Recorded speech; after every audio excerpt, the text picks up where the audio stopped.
Don't go broke traveling to track meets. Most fans don't know the ins and outs of how athletes even get to the track meets. They probably think it's all paid for. Well, that is the case in some cases, but not all the time. When it comes to a national championships, like the USA Trials that's going to be happening in less than 2 weeks now, athletes have to foot their own bill to get to the meet. So how do you get that money back? It's a big investment. And what makes this year even crazier, and next year and the year after, is that the track meet will be held in Eugene, Oregon, which, if you know anything about economics, it's not a big city, doesn't have a big airport, so traveling there is expensive. It's not like going into one of those big cities like Dallas or Austin or one of the other cities where the meet would be better fit. Going to Eugene is expensive, and this week, as you can tell, athletes have been voicing their concern. The first tweet that I saw was from Tara Davis Woodhall, and she brought up the topic. Even though she's someone who can't afford to make that trip, she still wants to look out for the other athletes who are probably unsponsored or not making as much money. So today in this video, I'm going to break down how much it actually costs to travel to the national championship in Eugene, Oregon in 2023. And I'm not even going to make up any numbers. I'm going to use a real life example from somebody who's actually going to go. Moel, who's the coach for Alasia Johnson, one of the best hurdlers in America, and he put up a tweet going over all the costs, and today we're going to go over that tweet and we're going to see how much it actually costs, and we're going to do the math on what it costs the average athlete to get to the meet. Okay, let's pull up the tweet.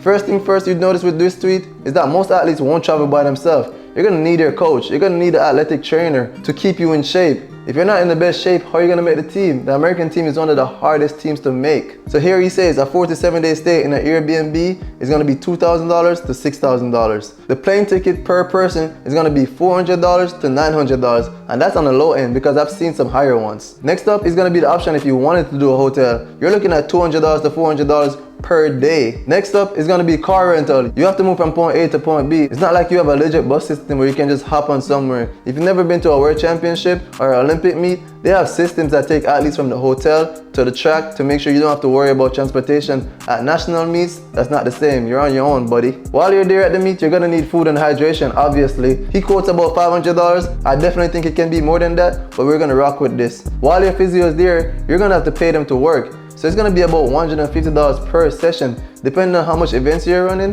that can add up. I mean, you're already deep in the cost at this point, and it might be a sunken cost if you don't make the team. And the last thing he talked about is paying your coach 5%. Now that 5% is actually crazy when you think about it, because that's 5% out of your contract. But what if you don't have a contract? What are you paying them 5% out of? So you're going to have to get that money to pay the coach just to be there at the national meet. And all of this with no guarantee that you'll possibly make the meet. Let me jump into the Jamaica Trials for a second.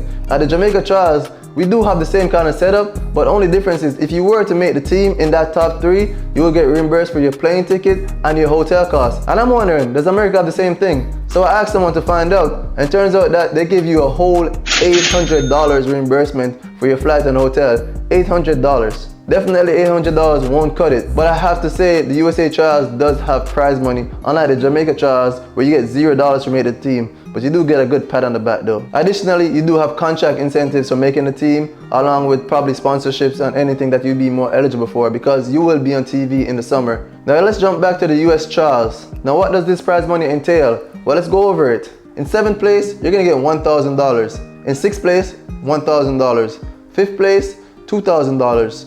4th place, $3,000. 3rd place, $4,000. 2nd place, $6,000. And if you come away the victor, it's gonna be $8,000. So if you do the math, if you're the #1 guy out there, you're gonna get $8,000 plus a $800 stipend to reimburse you for travel and hotel. So you're looking at $8,800. Now you're gonna have to minus what we added up earlier from that, and that's gonna be your net profit from that meet. Of course, this is not including contract bonuses, because some contracts do give you a bonus for making your national team, but most people don't have a contract. So you're gonna have to work with that initial money that we spoke about earlier. But that's just the truth about travel, and I'm glad everybody's talking about it now, because it's really showing how much athletes have to pay. Can the federations do more to make sure the athletes who deserve to be there are there for free? I mean, you're going for a chance to compete for your country. It shouldn't cost you that much or at all to try to make your national team. We're going out there for the love of our country, and I know that when I was going to try to make that team, I was very passionate about it. So I definitely wanted to make that team, and I didn't want to break the bank just to do it. To go to Eugene, Oregon,